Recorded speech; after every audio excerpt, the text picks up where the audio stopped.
यार ये लिबरल लोग ना मुसलमानों को भारत की सभ्यता का हिस्सा मानते ही नहीं है।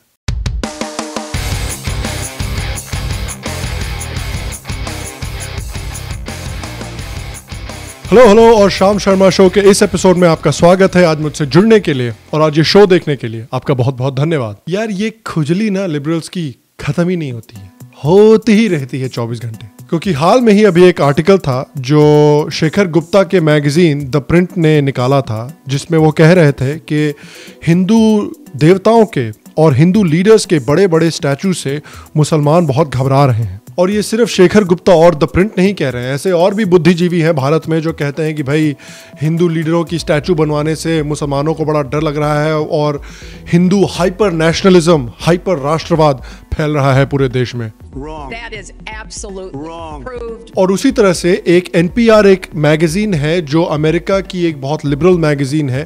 एनपीआर ने भी एक आर्टिकल निकाला था जिसमें वो कह रहे थे कि भारत जो है, भारत के कुछ शहरों का नाम बदल रहा है और मुसलमानों को बड़ा डर लग रहा है कि उनकी विरासत को मिटाया जा रहा है। तो सबसे पहले उस पर एक बड़ा बढ़िया कमेंट किया एक स्टैंड अप कॉमेडियन और मेरे दोस्त हैं अहमद शरीफ। उन्होंने बड़ा बढ़िया कमेंट किया। उन्होंने कहा यार मुसलमान इतने भी फट्टू नहीं हैं। तो यह आर्टिकल कहता है प्रिंट का कि कुछ बड़ी बड़ी समाधियां बनाई जा रही हैं हिंदू राष्ट्रवाद के लिए भारत में बीजेपी और मोदी द्वारा। देखिए ये जो बड़ी बड़ी मूर्तियां हैं, ये जो समाधियां बनाई गई हैं और जो कुछ शहरों के नाम बदले जा रहे हैं, कुछ सड़कों के नाम बदले जा रहे हैं, ये सिर्फ राष्ट्रवाद की वजह से नहीं है, ये भारत की संस्कृति का भी प्रतीक है। और दूसरी बात, और ये बहुत जरूरी बात है, हिंदू देवताओं ने कभी भी ये नहीं कहा कि अगर तुम मुझ में विश्वास नहीं रखते तो मैं तुम्हें मार डालूंगा और तुम नरक में जाओगे।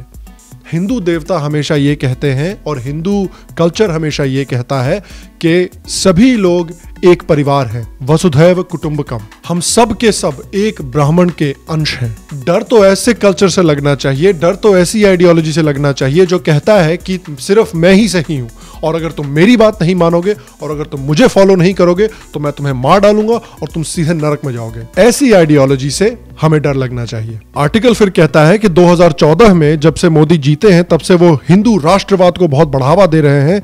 एक ऐसी आइडियोलॉजी है हिंदू राष्ट्रवाद जो हिंदुओं को भारत का प्रमुख ग्रुप मानती है। पहली बात तो यार वो ऐसा नहीं कहते, वो हमेशा कहते हैं, जब से वो कैंपेन कर रहे थे और कैंपेन खत्म होने के बाद भी उन्होंने हमेशा कहा है सबका साथ सबका विकास, सबका साथ सबका विकास। और उनकी जो सबसे बड़ी बड़ी पॉलिसीज हैं मोदी की, वो पॉलिसीज सबकी गरीबी हटाने के लिए बनाई गई हैं, सिर्फ हिंदुओं की गरीबी हटाने के लिए नहीं बनाई गई हैं। आप उनकी जो गरीबी हटाने वाली मेन पॉलिसीज हैं उनको देखिए और बताइए कि क्या ये सिर्फ हिंदुओं के लिए बनाई गई हैं। और मैं दोबारा कह रहा हूं कि सिर्फ एक हिंदू कल्चर ही है जो डाइवर्सिटी में बिलीव करता है, सिर्फ एक हिंदू कल्चर ही है जो ये मानता है कि सोचने के अलग अलग तरीके हो सकते हैं। इस्लामिक और क्रिश्चियन कल्चर ये नहीं मानता। और अब लीडर्स की बात करते हैं। तो ये आर्टिकल कहता है कि मोदी सरदार वल्लभ भाई पटेल का स्टैचू बना रहे हैं और इस स्टैचू से मुसलमानों को बड़ा डर लग रहा है। What is this? What is this? For what? Why? अब देखिए आप ये सवाल मुझसे पूछ सकते हैं कि भाई शाम, ये जो स्टैचू बन रहा है क्या ये फाइनेंशियली वायबल है? ये जो स्टैचू बन रहा है उसको बनाने में जितने पैसे लगे हैं क्या ये स्टैचू उतने पैसे कमा पाएगा? ये सवाल बिल्कुल जायज है और ये सवाल आपको बिल्कुल पूछने चाहिए। लेकिन मुझे ये नहीं समझ आ रहा कि भाई मुसलमानों को सरदार वल्लभ भाई पटेल से डर क्यों लग रहा है? क्या सरदार पटेल सिर्फ हिंदुओं के नेता है? क्या सरदार पटेल पूरे भारत के नेता नहीं है? क्या सरदार पटेल मुसलमानों के नेता नहीं है भारत में? क्या भारतीय मुसलमान सरदार पटेल को अपना नेता नहीं मानते? क्यों डर लगेगा मुसलमानों को सरदार पटेल से भाई? हाँ जी, क्या आप मुसलमान हैं? जी मैं हूं। वो देखिए वहां पे क्या है भाई?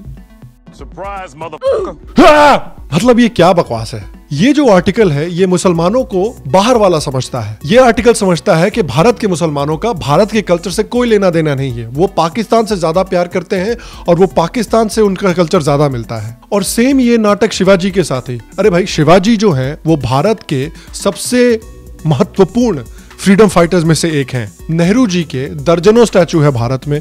नेहरू जी के नाम पे दर्जनों कॉलेज बनाए गए हैं। नेहरू जी के नाम पे दर्जनों स्टेडियम बनाए गए हैं। नेहरू जी के नाम पे दर्जनों बिल्डिंग्स बनाई गई हैं। हम शिवाजी के नाम पे 4-5 स्टैचू नहीं बना सकते? शिवाजी एक ऐसे योद्धा, एक ऐसे राजा जिन्होंने भारत की सभ्यता को मिटने से बचाया, उस आदमी के नाम पे हम कुछ स्टैचू नहीं बना सकते? उसी तरह से जो अमेरिकन एनपीआर का आर्टिकल है, वो आर्टिकल भी कहता है कि बीजेपी जो है कुछ शहरों के नाम बदल रही है और मुसलमानों को बड़ा डर लग रहा है।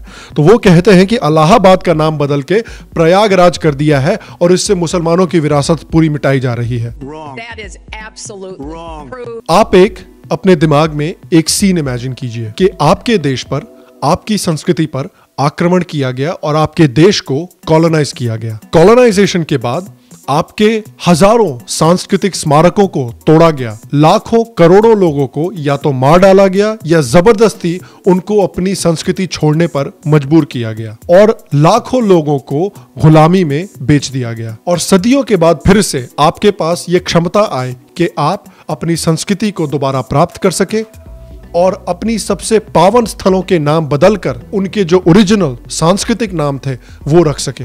क्या ये इतनी खराब बात है? न्यूजीलैंड में कई ऐसे लिबरल्स हैं जो कह रहे हैं कि भाई हमें न्यूजीलैंड में कई जगहों का नाम कॉलोनियल नाम से बदलकर मौरी नाम रख देना चाहिए, क्योंकि मौरी कल्चर जो है वो न्यूजीलैंड का ओरिजिनल इंडिजिनस कल्चर है। तो लिबरल न्यूजीलैंड में मौरी कल्चर को बढ़ावा दे रहे हैं। उसी तरह से ऑस्ट्रेलिया में लिबरल जो है एबोरिजिनल टूरिज्म को बढ़ावा देने की कोशिश कर रहे हैं ताकि एबोरिजिन्स के बीच में और यूरोपियन ऑस्ट्रेलियंस के बीच में सुलह हो सके। और ऑस्ट्रेलिया के जो लिबरल्स हैं वो ये कह रहे हैं कि भाई हमें ऑस्ट्रेलिया के स्टेट कैपिटल्स को और नेशनल कैपिटल का नाम बदलकर कॉलोनियल नाम से हटाकर एबोरिजिन नाम रख देने चाहिए ताकि एबोरिजिन कल्चर को बढ़ावा मिल सके। और ब्रिटिश कॉलोनियलिज्म से जो एबोरिजिन्स के साथ और जो मौरीज के साथ नाइंसाफी हुई थी, उस नाइंसाफी को हम ठीक कर सकें। तो अगर बाकी देश के नेटिव कल्चरों को बढ़ावा मिले तो लिबरल्स कहते हैं कि वो बड़ी अच्छी बात है, लेकिन अगर भारत अपने नेटिव कल्चर को बढ़ावा दे, भारत अगर अपने नेटिव कल्चर के साथ इंसाफ करने की कोशिश करे, नहीं भैया तब तो फाशिज्म है। देखिए, मैं ये नहीं मानता कि भारत में सारे इस्लामिक नामों को बदल देना चाहिए। मैं सिर्फ ये कह रहा हूं कि हिंदुओं के जो पावन स्थल हैं, हिंदुओं के जो पवित्र स्थान हैं, उनका नाम बदलने में कोई तकलीफ नहीं होनी चाहिए। भारत के जो सबसे क्रूर इस्लामिक आक्रमणकारी थे, औरंगजेब, बाबर, उनके नाम पे भारत में कोई सड़क या जगह नहीं होनी चाहिए, क्योंकि ये तो वही बात हो गई कि इजराइल में हिटलर स्ट्रीट नाम की एक जगह है। औरंगजेब और बाबर जैसे लोगों के नाम पर हमारे देश में सड़कें क्यों हैं? उन्होंने इतने लोगों का कत्ल किया, उन्होंने हिंदुओं को इतना परेशान किया, उन्होंने इतने मंदिर तोड़े, वैसे लोगों का जश्न हम क्यों मनाते हैं? देखिए, जो मौरीज के साथ न्यूजीलैंड में हुआ, जो एबोरिजिन्स के साथ ऑस्ट्रेलिया में हुआ, वैसा ही कुछ हिंदुओं के साथ भारत में हुआ है। तब वो नामों को बदलने में क्या तकलीफ है? और देखिए, तकलीफ क्या है ना कि भारत में लिबरल्स ने हिंदुओं और मुसलमानों के बीच में सुलह होने नहीं दी है। और इसमें देखिए, हिंदू पार्टीज की भी गलती है, आरएसएस की भी गलती है, क्योंकि आरएसएस ने इस्लाम को क्रिटिसाइज करने के बजाय मुसलमानों को क्रिटिसाइज करना शुरू कर दिया।